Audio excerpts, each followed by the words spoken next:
بسم اللہ الرحمن الرحیم۔ السلام علیکم ورحمۃ اللہ وبرکاتہ۔ میرے پیارے معزز ناظرین، ہماری ویڈیو دیکھنے کے لیے آپ نے ٹائم نکالا، اس کے لیے بہت شکریہ۔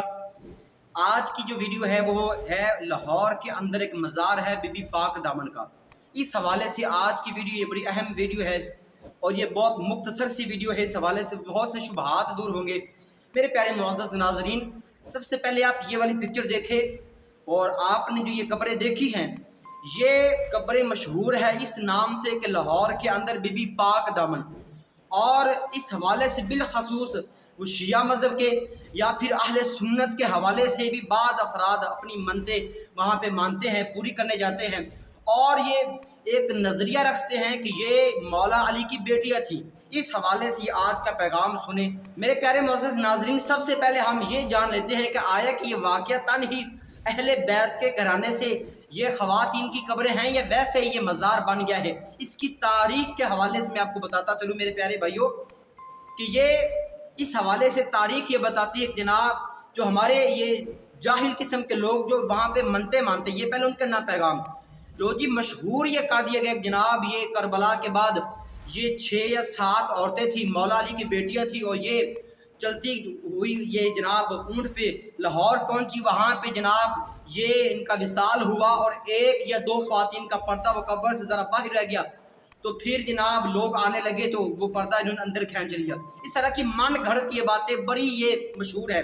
اور پھر یہ دوسری تصویر دیکھیں، اس کے بارے میں کہا جا رہا ہے کہ جناب یہ دراصل کی لکڑ وغیرہ نہیں ہے، نہ کہ یہ درخت کی لکڑ ہے، بلکہ یہ وہ اونٹ تھے جن پہ یہ سوار ہو کے یہ خواتین آئی تھی، ان کی 7 کنیزیں بھی تھی۔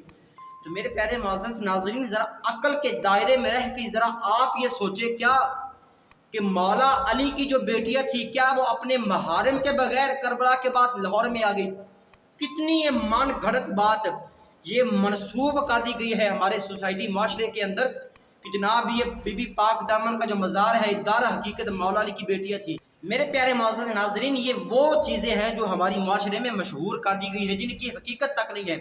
کیا یار بھی کربلا کے اس میں اور میں آپ کو بات بتاتا چلوں، یہ بات آپ ریسرچ کریں، آپ پڑھ کے دیکھ سکتے کتابوں کے اندر کہ کربلا کے بعد جو سادات کرام بچے تھے ان کا مسکن مدینہ میں تھا، وہ مدینہ میں گئے تھے، اور ان میں سرفہرست نام آتا ہے امام زین العابدین کا۔ تو کیا یار بھی جن کا مسکن مدینہ تھا ان کربلا کے بعد سادات کرام میں سے یہ خواتین بغیر محرم کے وہ جناب وہاں سے چل کے اور کربلا کا خونی منظر دیکھنے کے بعد جناب وہ لاہور میں آ گئی؟ یعنی کہ یہ وہ چیز ذرا بندہ عقل کے دائرے میں رہ کے سوچے تو آپ کو پتہ چلے گا کہ جن کی حقیقت ہے ہی نہیں۔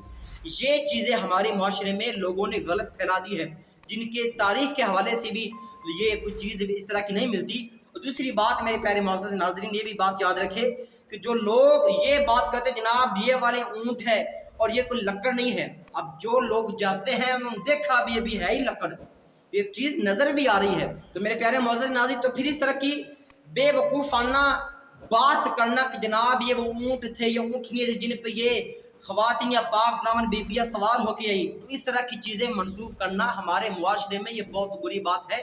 کیا یہ پہلے فتنے تھوڑے ہی ہمارے سوسائٹی کے اندر کہ جو مزید ان فتنوں کی کمی تھی؟ تو میرے پیارے معزز ناظرین، اس چیز کو یاد رکھے، اس مزار جو بی بی پاک دامن کا ہے اس کی اصل میں کوئی حقیقت نہیں ہے۔ اس کو آپ تاریخ کے اعتبار سے بھی دیکھ سکتے ہیں۔ اور رہی بات سادات کرام جو کربلا کے بعد بچے تھے ان کا مسکن مدینہ میں تھا، وہ مدینہ میں گئے تھے۔